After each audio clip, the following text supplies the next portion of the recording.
Hello students, welcome back. Okay, so 2024 GST question paper we need to solve. Okay, section B.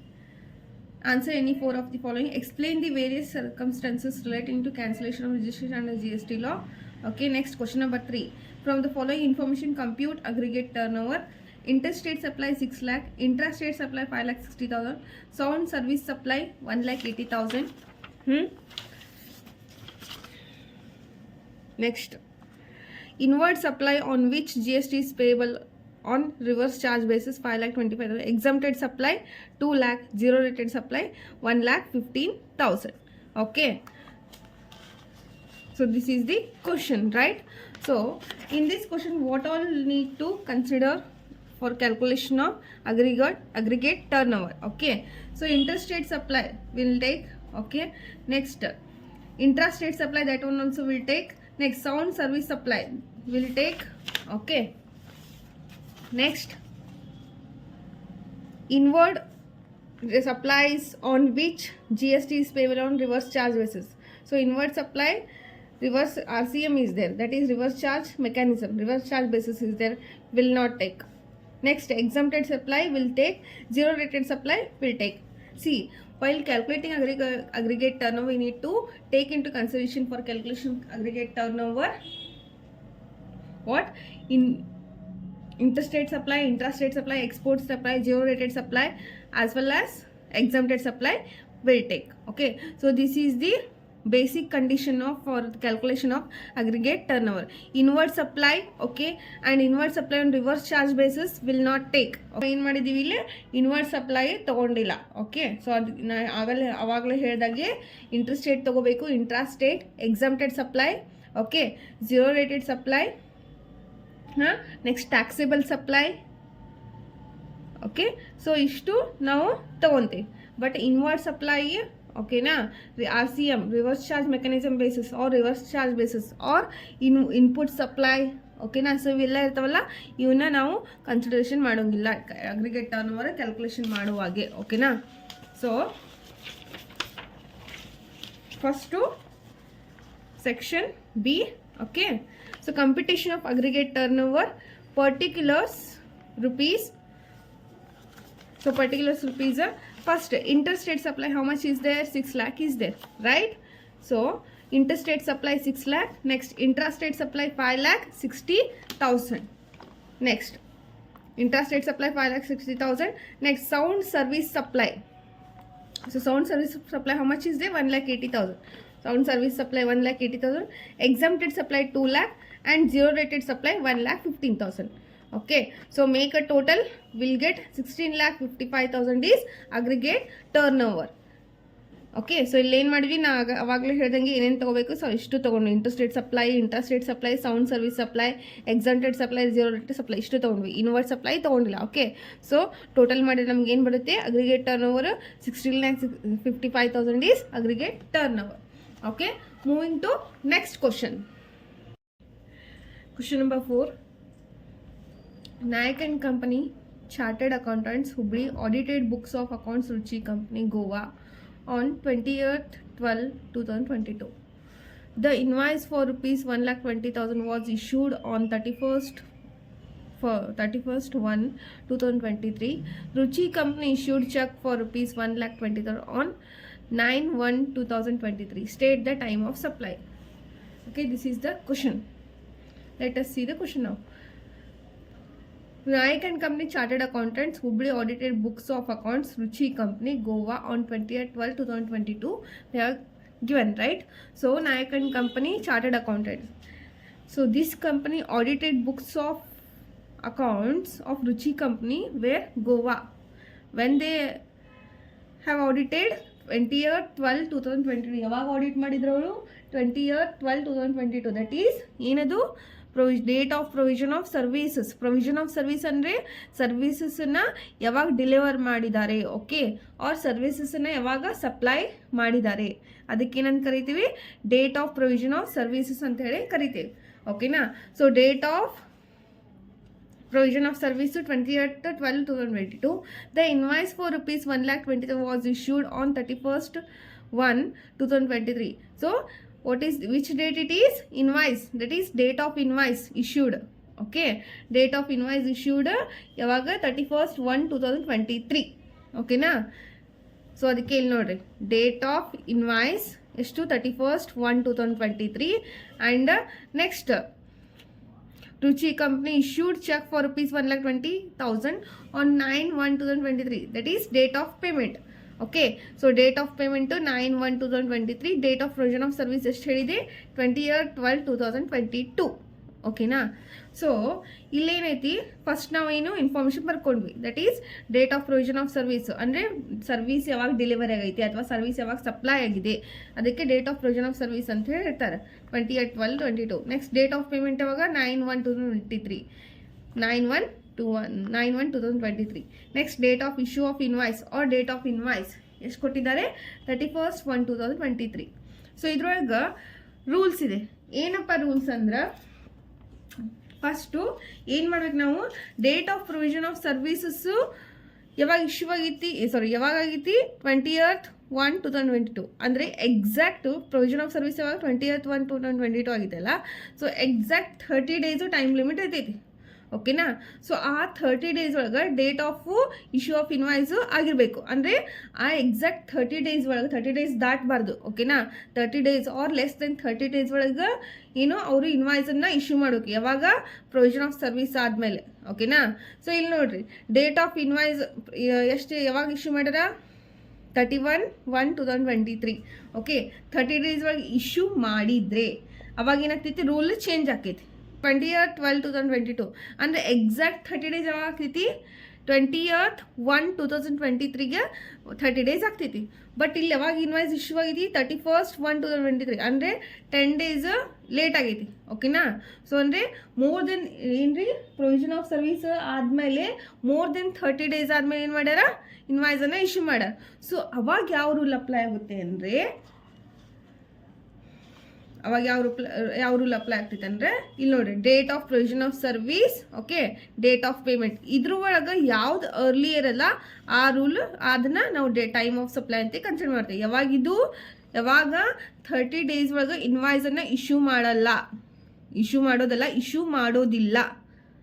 ಯಾವ 30 days provision of service date ಇರ್ತೈತಲ್ಲ, ಆ ಡೇಟಿಂದ invoice 30 days ಒಳಗೆ issue ಮಾಡಬೇಕು. In case ಮಾಡಲಿಲ್ಲ ಅಂದರೆ ಅವಾಗ ಈ ರೂಲ್ ಅಪ್ಲೈ ಆಗ್ತೈತಿ. ಏನು ರೂಲ್ ಅದು? Date of provision of service ಎಷ್ಟೈತಿ? 20/12/22 ಇದೆ. ಓಕೆನಾ. And date of payment 9/1/2023. So ಇದ್ರೊಳಗೆ ಯಾವುದು ಅರ್ಲಿಯರ್ ಇದೆ, which ever is earlier here, 20/12/2022 is earlier, right? So therefore time of supply of service is 20/12/2022. ಇಷ್ಟೇ. ಸೊ ಇಲ್ಲೇನು ಬರ್ದೇನಂದ್ರೆ, the invoice is not issued within the 30 days from the date of provision of service, therefore. So ಏನು ಬರ್ದೀನಿ? Invoice issue ಮಾಡಿಲ್ಲ ಯಾವಾಗ? 30 days ಒಳಗೆ. Okay, within the 30 days of date of provision of service, therefore. ಅವಾಗ rules ಏನಕ್ಕೈತಿ? Date of provision of service, okay, date of payment, ಇದ್ರೊಳಗೆ ಯಾವ್ದು early ಇರ್ತೈತಲ್ಲ ಅದೇ time of supply of service ಆಗ್ತೈತಿ. ಇನ್ ಕೇಸ್ ಇಶ್ಯೂ ಮಾಡಿದರೆ ಅವಾಗ rule change ಇರ್ತೈತಿ. Next, question number 5. Ashok, registered at Bangalore, has supplied goods to Balu of Hubli. The details are given. Invoice price of supplies rupees 1 lakh. Loading charges 2,000. Municipal charge 3,000. Inspection charges 10,000. Discount 1,000. Late fee charged rupees 1,000, but later on withdrawn by supplier. Determine the value of supply. Okay, value of supply or value of taxable supply we need to calculate now. Okay, so see here, invoice price of supplies 1 lakh. So idna tagobeku. Loading charges 2,000. Okay, this includes, we need to add, that is loading charges 2,000, municipal charges 3,000, inspection charges 10,000. Okay, discount na last ಗೆ ನಾವು ಏನು ಮಾಡ್ತೀವಿ? Minus ಮಾಡ್ತೀವಿ. 1,000. Next late fee charge 1,000, but later on withdrawn by supplier. ಏನು ಮಾಡ್ತೀವಿ? Consider ಮಾಡೋಂಗಿಲ್ಲ. ಯಾಕೆ consider ಮಾಡೋಂಗಿಲ್ಲ? ಏನು ಸಪ್ಲೈಯರ್ ವಿಡ್ರಾನ್ ಮಾಡ್ಕೊಂಡ್ಬಿಟ್ಟಾನ, ಸೊ ಅದಕ್ಕೆ ನಾವು ಲೇಟ್ ಫೀಸ್ ಚಾರ್ಜ್ ಇಲ್ಲೇ ಕನ್ಸಿಡರ್ ಮಾಡೋಂಗಿಲ್ಲ. ಉಳ್ಕಿದ್ವೆಲ್ಲ ನಾವು ಏನು ಮಾಡ್ತೀವಿ, ತೊಗೊತೀವಿ. ಸೊ ಏನು ನಾವೀಗ next part of question, that is solution. Determination or computation of value of supply particulars rupees.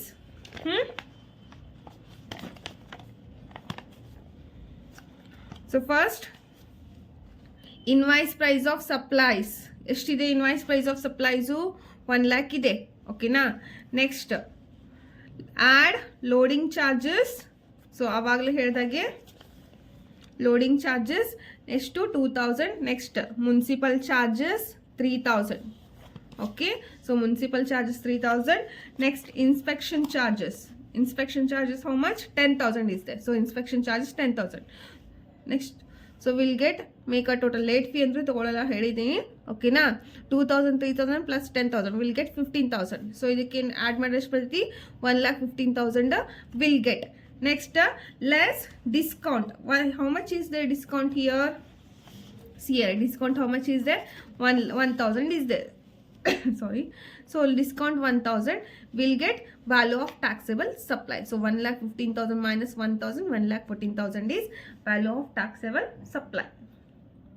So what first will take invoice price of supplies. Okay, 1 lakh is there. Next, add loading charges 2,000, municipal charges 3,000, inspection charges 10,000. We'll get 2 plus 3 plus 10,000 will get 15,000. So 1 lakh plus 15,000, 1,15,000. Less discount 1,000. So 1,15,000 minus discount 1,000, 1,14,000 value of taxable supply. Okay, next question now. Question number 6.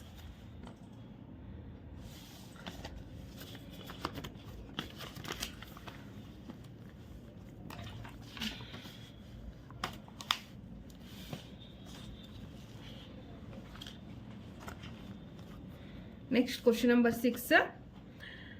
The balance of ITC for the month of May 2023 are as follows. ITC on IGST rupees 1,50,000, ITC on CGST 40,000, ITC on SGST 80,000. Next, GST payable for the month of May 2023, IGST 60,000, CGST 1,20,000, SGST 1,20,000. Compute the utilization of ITC for the month of May 2023. Okay, so same previous year question. Compute net G S T payable ಅಂತ ಕೊಟ್ಟಿದಾರಲ್ಲ ಅದೇ type ಮಾಡೋದು, but ಇಲ್ಲೇನು ಒಂದು step extra ಬರುತ್ತೆ. ಓಕೆನಾ? So ಇಲ್ಲೇನು ನೋಡಿ ಕೇಳಿದಾರೆ ನೋಡೋಣ. ಸೊ ಇಲ್ಲೇನು ಕೊಟ್ಟಾರಂತೇಳಿ ನೋಡೋಣ. The balance of ITC. So ITC ನಾ ಏನು ಹೇಳಿದೆ ಪ್ರಿವಿಯಸ್ ಕ್ಲಾಸ್ ಒಳಗೆ? Nothing but what it is, input tax or purchase tax, right? So input tax ITC ಏನೇನು ಕೊಟ್ಟು IGST 1,50,000, CGST 30,000 and SGST 80,000. Next, GST payable for the month of May 2023. So GST payable ಇಲ್ಲಿ inward outward ಅಂತ ಏನು mention ಮಾಡಿಲ್ಲ, but by default you should take in to consider outward supply. Okay, why? Because inward or input supply ಅಂದ್ರೆ ಕೊಟ್ಟಿದ್ದಾರೆ ITC. Okay, so ಇಲ್ಲೇನು outward by default what it is? Outward supply. So IGST 60,000, CGST 1,20,000, SGST 1,20,000. Okay, ಇಷ್ಟಂತರೂ ಕೊಟ್ಟಾರ question ಒಳಗೆ. Computation of utilization of input tax credit and net GST payable, particulars IGST, CGST, SGST. Okay, first output GST payable will take. Output GST payable 60,000, 1,20,000, 1,20,000. Next, one by one we need to set off. ITC of IGST set off 1,50,000 is there. Okay, less ITC of IGST set off 1,50,000. So first ಇಲ್ಲಿ ಎಷ್ಟು balance ಐತೆ ನಮ್ಗೆ? 60,000 ಐತಿ. So 60,000 first ತೊಗೊಂಡ್ವಿ. ಓಕೆನಾ? ಉಳ್ಕಿದ್ರಿ excess amount ಏನು ನಾವು CGST SGST set off ಮಾಡ್ತೀವಿ. ಸೊ ಟೋಟಲ್ ITC IGSTದು 1,50,000 ಮೈನಸ್ 60,000 ಸೆಟ್ ಆಫ್ ಮಾಡಿದ್ದೀವಿ. Is equal to will get 90,000 is excess. So 90,000 divide by 2. So ಎರಡಕ್ಕೂ ಸೆಟ್ ಆಫ್ ಮಾಡಬೇಕಲ್ವಾ? ಸೊ ಈಚ್ ಈಕ್ವಲಿ ಡಿವೈಡ್ ಮಾಡಬೇಕು. 45,000 ಬರ್ತೈತೆ. So 45,000 CGST excess amount SGST ಒಳಗೆ ನಾವೇನು ಮಾಡಿದ್ವಿ? ಸೆಟ್ ಆಫನ್ನು ಮಾಡಿದ್ವಿ. ಬ್ಯಾಲೆನ್ಸ್ ಎಷ್ಟು ಉಳಿತು? 60,000 ಮೈನಸ್ 60,000 ಇಲ್ಲ. 1,20,000 minus 45,000 75,000, 1,20,000 minus 45,000 75,000. Next, CGST set of 40,000. ITC on CGST ಇದೆ 40,000 ಇದೆ. Less ITC of CGST set off dash ಬರೀ CGST ಅಷ್ಟು ತೊಗೋಬೇಕ್ರಿ 40,000 dash balance as it is nil 75,000 minus 40,000 35,000 75,000 as it is. Next ITC on SGST 80,000. So less ITC of SGST set off dash dash 80,000. So ಇಲ್ಲೇ ಜಾಸ್ತಿ ತೊಗೊಂಡ್ರಿ ಯಾಕ್ರಿ ಇಲ್ಲಿ ಮತ್ತು ನೀವು ಎಷ್ಟು ಪೇ ಮಾಡಿ ಇಲ್ಲ ಹಿಂಗೆ ತೊಗೊಂಡ್ರಿ. IGSTನ CGST ಮತ್ತು SGST ಒಳಗೆ ಸೆಟ್ ಆಫ್ ಮಾಡ್ಬೋದು, ಓಕೆನಾ. ಬಟ್ SGSTನ CGST ಒಳಗೆ ಸೆಟ್ ಆಫ್ ಮಾಡೋಕ್ಕೆ ಬರೋಂಗಿಲ್ಲ, ಓಕೆ. ಸೊ ಅದಕ್ಕೆ ನಾವು ಆ್ಯಸ್ ಇಟ್ ಈಸ್ 80,000 ತೊಗೊಂಡ್ವಿ, okay. So net GST payable nil 35,000 as it is 75,000 minus 80,000. So ಇಲ್ಲಿ ನಿಲ್ಲೇ ಬರೀರಿ. ಇಲ್ಲಿ ಎಕ್ಸಸ್ 5,000 ಇದೆಲ್ಲ ಅದು ನೆಕ್ಸ್ಟ್ ಏನು ಮಾಡ್ತೀವಿ, ಕ್ಯಾರಿ ಫಾರ್ವರ್ಡ್ ಮಾಡ್ತೀವಿ, ಓಕೆ. ಸೊ ಅದನ್ನು ನಾವು ನೆಕ್ಸ್ಟ್ ಸ್ಟೆಪ್ ತೋರಿಸ್ತೀನಿ. ಅದಕ್ಕೆ ನಾನು ಹೇಳಿದ್ದು ಒಂದು ಸ್ಟೆಪ್ ಎಕ್ಸ್ಟ್ರಾ ಆಗ್ತಿದೆ ಅಂತ ಹೇಳಿ. ITC carry forward dash dash ಇಲ್ಲಿ ಎಕ್ಸಸ್ ಎಷ್ಟು ಐತ್ರಿ 5,000 ಅಲ್ಲ. ಸೊ 5,000 ಇನ್ನು ನೆಕ್ಸ್ಟ್ ಇಯರ್ ಏನು ಮಾಡ್ತೀವಿ, ಕ್ಯಾರಿ ಫಾರ್ವರ್ಡ್ ಮಾಡ್ತೀವಿ, okay. So this is all about 2024 GST question paper 5 marks solution. These videos are helpful for you guys, okay.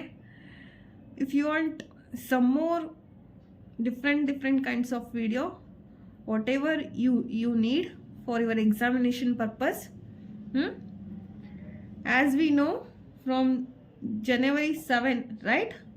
Actually BCom exam start Jan 5, okay. I think for BCom 5th sem January 7th will start, okay. For your examination purpose, whatever you need any help through video, comment, okay. Thank you.